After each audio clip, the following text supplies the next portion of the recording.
स्वागत है सभी का। देखिए, आज हम हिंदी का अति महत्वपूर्ण टॉपिक संज्ञा और ये कितने प्रकार का होता है, इसका डेफिनेशन क्या होता है और इनके सभी प्रकारों के क्वेश्चन को देखने वाले हैं। तो वीडियो में बने रहिएगा लास्ट तक, पूरा देखिए वीडियो को, तभी आप संज्ञा को अच्छे से समझ पाएंगे। देखिए, अगर हम बात करें संज्ञा का तो इसका डेफिनेशन है, संज्ञा उस विकारी शब्द को कहते हैं जिससे किसी विशेष वस्तु, भाव, जीव के नाम का बोध हो। संज्ञा के 5 भेद होते हैं। कितने भेद होते हैं? तो 5 भेद होते हैं, इसे आप याद रखेंगे। और संज्ञा क्या है? एक विकारी शब्द है, इसे भी आप याद रखेंगे। कौन कौन से भेद होते हैं? तो पहला है जातिवाचक संज्ञा, दूसरा होता है व्यक्तिवाचक संज्ञा, तीसरा होता है गुणवाचक संज्ञा, चौथा होता है भाववाचक संज्ञा और पांचवा होता है द्रव्यवाचक संज्ञा। अब देखिए, इसको बारी बारी से समझते हैं। चलिए हम चलते हैं अगले स्लाइड पे। यहाँ पे देखिए संज्ञा के भेद दिया गया है। तो पहला भेद कौन सा है? तो आप कहेंगे व्यक्तिवाचक। दूसरा भेद कौन सा है? तो आप कहेंगे जातिवाचक। तीसरा भेद इसका है भाववाचक। चौथा है द्रव्यवाचक और पांचवा कौन सा है? तो समूहवाचक। इन पांचों को आप याद रखेंगे। संज्ञा के कितने भेद होते हैं करके भी पूछा जाता है, तो आपको वहाँ पे टिक लगाना है। संज्ञा के भेद में कितने? तो 5। उसके बाद देखिए 5 भेद कौन कौन से होते हैं। अब इनके एग्जाम्पल के बेसिस पे इसको समझिए। व्यक्तिवाचक संज्ञा जैसे मोहन, राम, श्याम, यमुना, पटना, भारत आदि। मतलब ऐसे शब्द जो किसी एक व्यक्ति, एक वस्तु के बारे में हमें ज्ञान कराए, बोध कराए, वो क्या होता है? व्यक्तिवाचक संज्ञा होता है। दूसरा अगर हम बात करें जातिवाचक संज्ञा, ये किसी जाति को बताएगा, जैसे लड़का, लड़की, देश, पर्वत, नदी। इन सब के अंदर, नदी के अंदर बहुत सारी नदी आ गई, पर्वत के अंदर बहुत सारे पर्वत आ गए, लड़का के अंदर सब लड़के आ गए, लड़की के अंदर सब लड़की आ गई, है ना। उसके बाद अगर हम बात करें द्रव्यवाचक संज्ञा का, तो ये क्या बताएगा? सोना, चांदी, तेल, पानी, ऑक्सीजन, धुआं इत्यादि। समूहवाचक संज्ञा ये समूह को बताएगा, जैसे टीम, आयोग, पुलिस, कर्मचारी, परिवार, आयोग। ये सब क्या है? समूहवाचक संज्ञा है। उसके अलावा भाववाचक संज्ञा होता है। ये किसको बताएगा? तो ये भाव को बताएगा, जैसे मिठास, यौवन, दया, कृपा आदि। ये सब क्या होते हैं? भाववाचक संज्ञा होते हैं।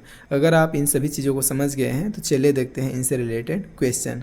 पहला क्वेश्चन आपके सामने है, देखिए क्वेश्चन नंबर 1 हो जाएगा ये। संज्ञा के कुल कितने भेद हैं? तो अभी इसको हमने अच्छे से समझा है। कितने भेद हैं? 5 भेद हैं। तो राइट आंसर क्या हो जाएगा? Option C. उसके बाद अगला क्वेश्चन देखते हैं जो कि आपके सामने है। क्वेश्चन नहीं, इससे रिलेटेड कुछ और एग्जाम्पल है, उसको समझ लीजिए। देखिए व्यक्तिवाचक संज्ञा में जैसा कि हमने बताया व्यक्ति विशेष के बारे में बात होगा, राम, गंगा, पटना। जातिवाचक संज्ञा जाति बताएगा, जैसे नदी, पर्वत, देश, महासागर। इनके अंदर बहुत सारे महासागर आ जाएगा, बहुत सारा देश आ जाएगा। पर्वत के अंदर बहुत सारे पर्वत आ जाएंगे। द्रव्यवाचक संज्ञा में सोना, चांदी, तेल, पानी, घी। समूहवाचक संज्ञा में झुंड, वर्ग, आयोग, पुलिस, सेना, परिवार। भाववाचक संज्ञा में मिठास, बुढ़ापा, नारीत्व, भोलापन, दया। ये सभी आप याद रखेंगे। इनसे डायरेक्ट क्वेश्चन बनते हैं। देखिए अभी तक आप संज्ञा का 50% समझ चुके हैं। अगर आप संज्ञा के टाइप समझ गए, संज्ञा का जो डेफिनेशन है वो समझ गए और संज्ञा के जितने प्रकार हैं उन सभी का डेफिनेशन समझ गए विद एग्जाम्पल, देन आपका संज्ञा टॉपिक वैसे भी कंप्लीट है। अब आपको क्या करना है? बस क्वेश्चन लगाना है। तो चलिए क्वेश्चन देखते हैं। अगला क्वेश्चन आपके सामने है, क्वेश्चन नंबर 2। क्या है? निम्नलिखित में से कौन सा शब्द व्यक्तिवाचक संज्ञा वाला शब्द नहीं है? सवाल में नहीं है। देखिए आपको बस इतना पढ़ के आंसर नहीं कर देना है कि निम्नलिखित में से कौन सा शब्द व्यक्तिवाचक संज्ञा, इधर देखेंगे ही नहीं, बस इधर टिक लगा देंगे मोहन पे। ऐसा नहीं करना है आपको। यहाँ पे संज्ञा नहीं है मतलब व्यक्तिवाचक संज्ञा नहीं है, उसको आपको टिक करना है।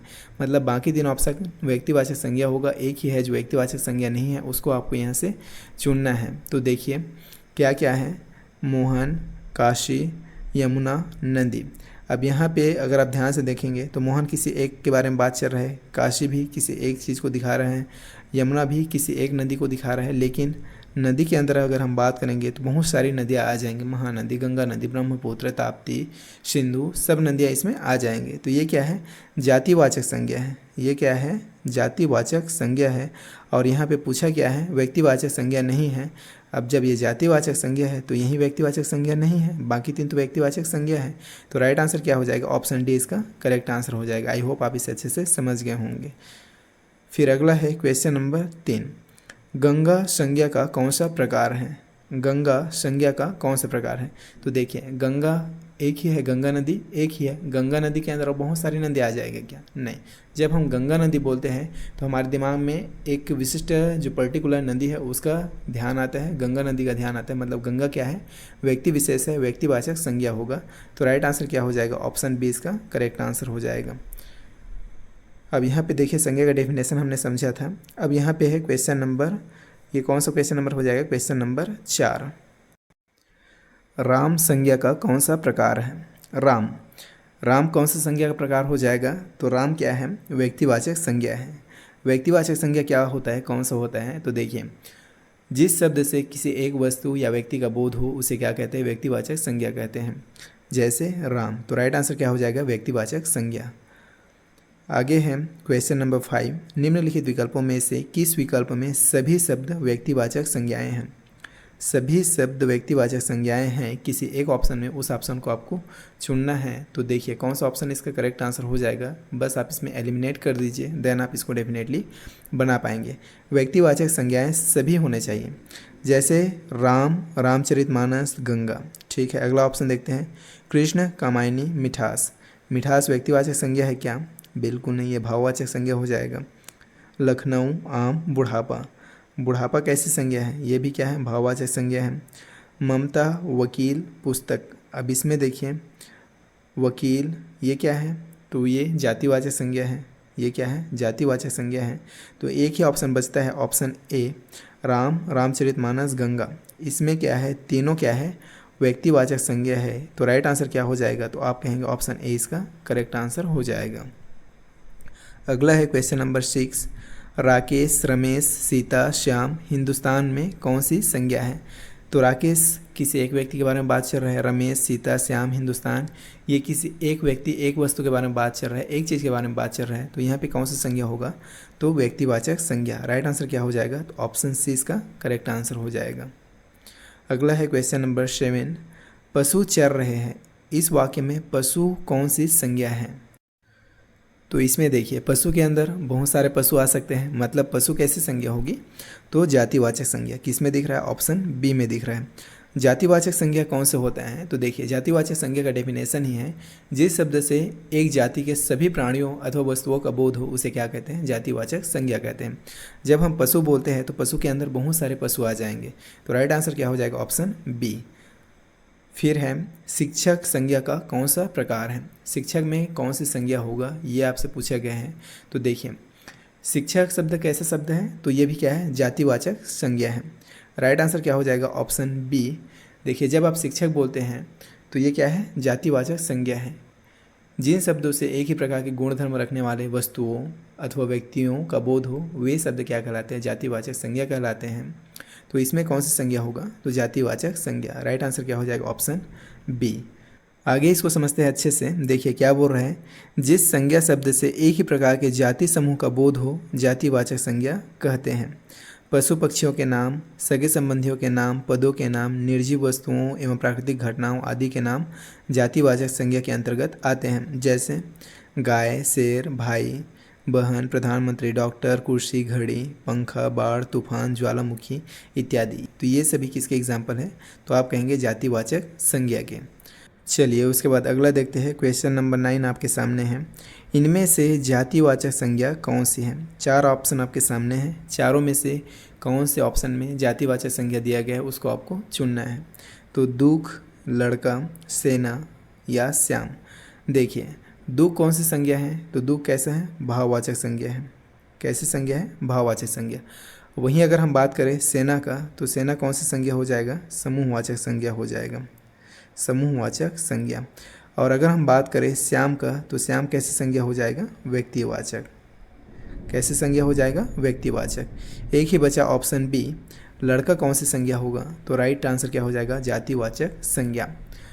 देखिए लड़का एक जातिवाचक संज्ञा है। कैसे? जातिवाचक संज्ञा से किसी वस्तु, व्यक्ति, जीव जंतु, पेड़ पौधे या पद, व्यवसाय इत्यादि की पूरी जाति का ज्ञान होता है। अब जैसे हम लड़का बोलते हैं तो लड़का में पूरे लड़के आ जाएंगे, लड़के जाति का ज्ञान होता है। तो राइट आंसर क्या हो जाएगा? Option B. उसके बाद आगे देखते हैं। अच्छा, इसका डेफिनेशन यहाँ पे दिया गया है, बाकी ऑप्शन का आंसर दिया गया है, हमने यहीं पे बता दिया है। जैसे दुख कैसा होता है, भाववाचक संज्ञा है। सेना समूहवाचक संज्ञा है। श्याम व्यक्तिवाचक संज्ञा है। इन तीनों को तो हम यहीं बता दिए थे। चलिए अगला क्वेश्चन देखते हैं। क्वेश्चन नंबर 10 आपके सामने है। निम्नलिखित वाक्य में रेखांकित शब्द कौन सी संज्ञा दर्शाता है? इतिहास में कई चंद्रगुप्त मिलते हैं। इतिहास में कई चंद्रगुप्त मिलते हैं। अब यहाँ पे किसी एक चंद्रगुप्त के बारे में बात नहीं चल रहा है, जो ओरिजिनल चंद्रगुप्त था उसके बारे में बात नहीं चल रहा है। जो इतिहास में कई लोग ऐसे थे जो चंद्रगुप्त जैसा व्यवहार करते थे या चंद्रगुप्त जैसे अपने आप को दिखाते थे, उनके बारे में बात चल रहा है। तो क्या बोलते हैं, इतिहास में कई चंद्रगुप्त मिलते हैं। तो राइट आंसर क्या हो जाएगा, ये उन सभी व्यक्तियों की जाति को बता रहे हैं जो चंद्रगुप्त से जिसकी तुलना किया जा रहा है, मतलब चंद्रगुप्त के समान जिसको बताया जा रहा है। तो ये क्या होगा, तो जातिवाचक संज्ञा। राइट आंसर क्या हो जाएगा, ऑप्शन डी। अगला क्वेश्चन देखते हैं। क्वेश्चन नंबर 11 आपके सामने है। मनुष्य, देवता, देवियाँ और आदमी में कौन सी संज्ञा हैं? मनुष्य के अंदर सभी मनुष्य आ जाएंगे, देवता के अंदर सभी देवता आ जाएंगे, देवियाँ के अंदर सभी देवियाँ आ जाएंगे और आदमी में सभी आदमी आ जाएंगे। तो इसमें कौन सी संज्ञा होगा? डेफिनेटली जातिवाचक संज्ञा। So simple.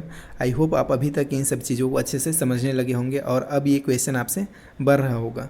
तो देखिए इसमें कौन सा संज्ञा हो जाएगा, जातिवाचक संज्ञा। ऑप्शन डी इसका करेक्ट आंसर हो जाएगा। आगे है क्वेश्चन नंबर 12। निम्नलिखित में से कौन सा शब्द भाववाचक संज्ञा है? 4 ऑप्शन आपको दिए गए हैं, चारों में से कौन सा भाववाचक संज्ञा है, कौन भाव को व्यक्त कर रहा है उसको आपको बताना है। भारत, लड़का, पेड़, मित्रता। तो देखिए मित्रता में क्या है, भाव है। भाववाचक संज्ञा कौन सा हो जाएगा, ऑप्शन सी हो जाएगा। मित्रता से भाव प्रकट हो रहा है, भाववाचक शब्द है ये, भाववाचक संज्ञा है। तो राइट आंसर कौन सा हो जाएगा, ऑप्शन सी इसका करेक्ट आंसर हो जाएगा। देखिए भाववाचक संज्ञा कौन से होते हैं, जिस संज्ञा से पदार्थों की अवस्था, गुण, दोष, धर्म आदि का बोध हो उसे क्या कहते हैं, भाववाचक संज्ञा कहते हैं। जैसे इसके अंदर बहुत सारे और एग्जाम्पल आ जाएंगे, जैसे मिठास, खटास, धर्म, थकावट, जवानी, मोटापा, मित्रता, ये सब क्या है, तो भाववाचक संज्ञा है। अगला क्वेश्चन देखते हैं। क्वेश्चन नंबर 13 आपके सामने है। सौंदर्य एक ऐसा शब्द है, भाववाचक संज्ञा है, जातिवाचक संज्ञा है, या गुणवाचक विशेषण है, या सार्वनामिक विशेषण है? तो देखिए ना तो ये गुणवाचक विशेषण होगा, न जातिवाचक संज्ञा होगा, न सार्वनामिक विशेषण होगा। सौंदर्य क्या है, ये भाववाचक संज्ञा है। राइट आंसर क्या हो जाएगा, तो ऑप्शन ए इसका करेक्ट आंसर हो जाएगा। फिर है क्वेश्चन नंबर 14। देखिए क्या है क्वेश्चन नंबर 14 में। निम्नलिखित प्रश्न में 4 विकल्प में से उस विकल्प का चयन करें जो भाववाचक संज्ञा का सही विकल्प नहीं है। सही विकल्प नहीं है, जो भाववाचक संज्ञा नहीं है उसको आपको बताना है। मतलब बाकी 3 ऑप्शन भाववाचक संज्ञा के एग्जाम्पल होंगे, तो उसको आपको पहचानते हुए एक ऑप्शन जो भाववाचक संज्ञा नहीं है उसको एलिमिनेट करके बताना है। तो देखिए गोरापन भाववाचक संज्ञा है, अहंकार भी भाववाचक संज्ञा है और महक भी भाववाचक संज्ञा है, लेकिन सर्व क्या है, तो ये भाववाचक संज्ञा नहीं है। तो राइट आंसर क्या हो जाएगा, ऑप्शन बी इसका करेक्ट आंसर हो जाएगा। सर्व का मतलब क्या होता है, संपूर्ण होता है। ये क्या है, भाववाचक संज्ञा नहीं है, तो पूछा ही नहीं है। तो राइट आंसर कौन सा हो जाएगा, ऑप्शन बी करेक्ट हो जाएगा। आगे है क्वेश्चन नंबर 15। निम्नलिखित शब्दों में से भाववाचक संज्ञा ज्ञात कीजिए। 4 ऑप्शन आपको दिए गए हैं, चारों में कौन से शब्द में कौन से ऑप्शन में भाववाचक संज्ञा है इसको आपको बताना है। देखिए ऑप्शन में क्या क्या है, पुस्तक, वाराणसी, सत्य, शेर। तो देखिए भाववाचक संज्ञा किस में है, सत्य में है। राइट आंसर क्या हो जाएगा, ऑप्शन सी इसका करेक्ट आंसर हो जाएगा। आई होप आप इसे अच्छे से समझ गए होंगे। और दोस्तों अगर वीडियो पसंद आया तो वीडियो को लाइक ज़रूर कीजिएगा। अगर आप चैनल पर नए हैं, अभी तक आपने चैनल को सब्सक्राइब नहीं किया है, तो इसी तरह से स्टडी करने के लिए, एक प्रॉपर तैयारी करने के लिए, क्वालिटी एजुकेशनल कंटेंट देखने के लिए आप इस चैनल को सब्सक्राइब करके आज ही जुड़िए। चलिए देखते हैं अगला क्वेश्चन। क्वेश्चन नंबर 16 आपके सामने है। बचपन संज्ञा का कौन सा प्रकार है? So simple. बचपन क्या है, एक भाव है, भाव व्यक्त कर रहे हैं, भाव प्रकट कर रहे हैं, तो कौन सी संज्ञा हो जाएगा, भाववाचक संज्ञा। ऑप्शन सी इसका करेक्ट आंसर हो जाएगा। आगे देखते हैं इसका डेफिनेशन। भाववाचक संज्ञा वे शब्द जिनसे हमें भावना का बोध होता है, उन शब्दों को भाववाचक संज्ञा कहा जाता है, जैसे मिठास, खटास, धर्म, भूख, मानवता इत्यादि। ये सभी एग्जाम्पल अपने आप में क्वेश्चन है, तो सभी एग्जाम्पल को आप ध्यान से याद रखेंगे। और एग्जाम्पल अगर आपको पता है तो डेफिनेशन पता चल जाएगा, डेफिनेशन पता है तो एग्जाम्पल आप बना ही लोगे। तो इस तरीके से आप इन चीज़ों को याद रख सकते हैं। चलिए देखते हैं अगला क्वेश्चन। क्वेश्चन नंबर 17 है, वीर शब्द की भाववाचक संज्ञा कौन सी होगी? भाववाचक संज्ञा कौन सी होगी, ये आपसे पूछा गया है। चारों ऑप्शन आपके सामने हैं। तो देखिए, वीर शब्द का भाववाचक संज्ञा वीरता भी होगा और वीरत्व भी होगा, लेकिन वीर नहीं होगा। तो राइट आंसर क्या हो जाएगा? ए और डी। ऑप्शन बी में देखिए दिया गया है ए और डी दोनों, तो ऑप्शन बी इसका करेक्ट आंसर हो जाएगा। फिर आगे देखते हैं, क्वेश्चन नंबर 18 आपके सामने है, राष्ट्र शब्द की भाववाचक संज्ञा कौन सी होगी? तो राष्ट्र शब्द की भाववाचक संज्ञा क्या होगी? तो देखिए, राष्ट्र का भाववाचक संज्ञा क्या बनेगा? राष्ट्रीयता। राइट आंसर क्या हो जाएगा? Option D. राष्ट्रीय नहीं होगा, सौराष्ट्र भी नहीं होगा, राष्ट्रीय भी नहीं होगा। राष्ट्र शब्द की भाववाचक संज्ञा क्या होगी? तो आप कहेंगे राष्ट्रीयता। ऑप्शन डी इसका करेक्ट आंसर हो जाएगा। उसके बाद अगला है क्वेश्चन नंबर 19, स्वतंत्रता सबको प्यारी होती है, वाक्य में रेखांकित शब्द का संज्ञा भेद है। स्वतंत्रता ये कैसी संज्ञा है, ये आपको पूछा गया है। तो देखिए, स्वतंत्रता सबको प्यारी होती है, तो स्वतंत्रता क्या है? एक भाव है, तो भाववाचक संज्ञा होगा ना इसमें। तो इसमें कौन सी संज्ञा है? तो राइट आंसर क्या हो जाएगा? ऑप्शन बी, भाववाचक संज्ञा। आई होप आप इसे अच्छे से समझ गए होंगे। फिर क्वेश्चन नंबर 20 आपके सामने है, देखिए और इसे बनाने का प्रयास कीजिए। निम्नलिखित में से कौन सी भाववाचक संज्ञा है? निम्नलिखित में से कौन सी भाववाचक संज्ञा है? चार ऑप्शन आपको दिए गए हैं, चारों में कौन सा भाववाचक संज्ञा है उसको आपको बताना है। देखिए, अभी तक हमने कई बार भाववाचक संज्ञा के डेफिनेशन में और उसके एग्जाम्पल में मित्रता को पढ़ा है। मित्रता में कौन सी संज्ञा है? तो आप कहेंगे इसमें भाववाचक संज्ञा है। तो इस क्वेश्चन का राइट आंसर कौन सा हो जाएगा? ऑप्शन सी, मित्रता। भारत नहीं होगा, लड़का नहीं होगा, पेड़ नहीं होगा। और ये बेहद इंपॉर्टेंट क्वेश्चन है, कई बार एग्जाम में आ चुका है, तो इसे आप नोट डाउन करके रखेंगे, याद रखेंगे। क्वेश्चन कैसा भी पूछा जा सकता है, आपको ये पूछ सकते हैं कि मित्रता में कौन सी संज्ञा है, जैसा कि हमने पहले क्वेश्चन किया भी है मित्रता के ऊपर ही।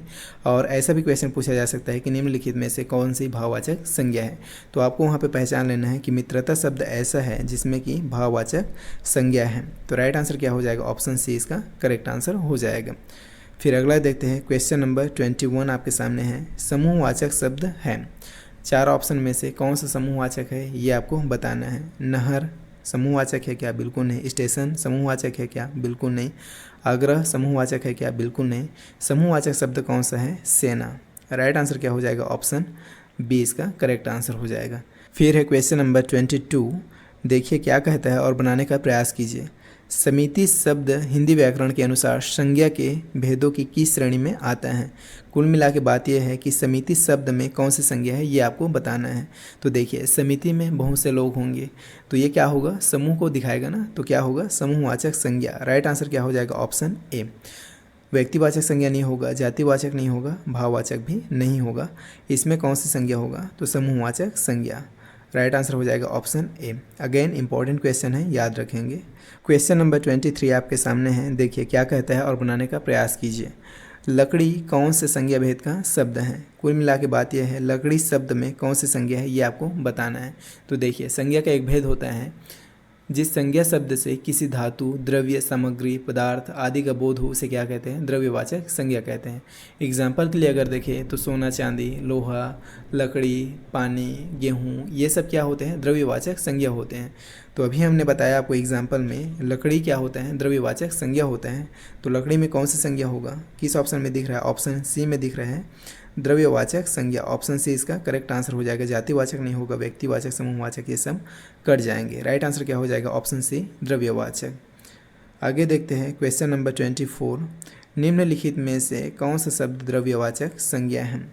आपके सामने चार ऑप्शन है, चारों में कौन सा द्रव्यवाचक संज्ञा है, इसको आपको बताना है। तो देखिए, खटाई, मिठाई, दूध, ठंड, ये भी नहीं होगा, ये भी नहीं होगा, ये भी नहीं होगा। अगर हम देखें दूध, दूध कैसे संज्ञा है, तो आप कहेंगे ये द्रव्यवाचक संज्ञा है। ऑप्शन सी इसका करेक्ट आंसर हो जाएगा। आगे देखते हैं क्वेश्चन नंबर 25, गांधी को राष्ट्रपिता कहा गया है। गांधी को राष्ट्रपिता कहा गया है, वाक्य में संज्ञा किस से किस रूप में परिवर्तित हो रही है? देखिए, गांधी क्या है और राष्ट्रपिता क्या है? तो गांधी कोई एक व्यक्ति है, गांधी कोई एक व्यक्ति है, मतलब इसमें कौन सी संज्ञा है? पहले तो व्यक्तिवाचक आएगा, तो जातिवाचक से व्यक्तिवाचक ये तो कट जाएगा। और भाववाचक से जातिवाचक ये भी कट जाएगा। बचा 2 ऑप्शन। अब यहाँ पे आपको बताना है व्यक्तिवाचक से जातिवाचक हो रहा है या व्यक्तिवाचक से भाववाचक हो रहा है। तो गांधी को राष्ट्रपिता कहा गया है। अब राष्ट्रपिता अपने आप में कैसा शब्द है, तो ये जातिवाचक शब्द है। भाववाचक है क्या? बिल्कुल नहीं। तो एक ही ऑप्शन बचा, ऑप्शन बी, व्यक्तिवाचक से जातिवाचक। व्यक्तिवाचक से जातिवाचक, गांधी को राष्ट्रपिता कहा गया है, वाक्य में संज्ञा व्यक्तिवाचक से जातिवाचक में परिवर्तित हो रही है। तो राइट आंसर क्या हो जाएगा? ऑप्शन बी इसका करेक्ट आंसर हो जाएगा। तो इस तरह से इस क्लास में हम संज्ञा से रिलेटेड सभी जानकारी जो आपके लिए ज़रूरी है उसको बताने का प्रयास किया है। संज्ञा का डेफिनेशन, उनके 5 प्रकार का डेफिनेशन और उन सभी के एग्जाम्पल, साथ ही साथ संज्ञा के सभी प्रकार से सभी टाइप से क्वेश्चन, इंपॉर्टेंट क्वेश्चन आपके सामने प्रस्तुत किया है। एंड आई होप कि आपको ये सभी क्वेश्चन, सभी चीज़ें अच्छे से समझ में आया होगा और वीडियो भी पसंद आया होगा। वीडियो पसंद आए तो वीडियो को लाइक ज़रूर कीजिएगा। और अगर आप चैनल पर नए हैं, अभी तक आपने चैनल को सब्सक्राइब नहीं किया है, तो इसी तरह से एजुकेशनल क्वालिटी कंटेंट देखने के लिए आप इस चैनल को सब्सक्राइब करके आज ही जुड़िए। हम आपसे मिलते हैं नेक्स्ट वीडियो में, तब तक के लिए बाय।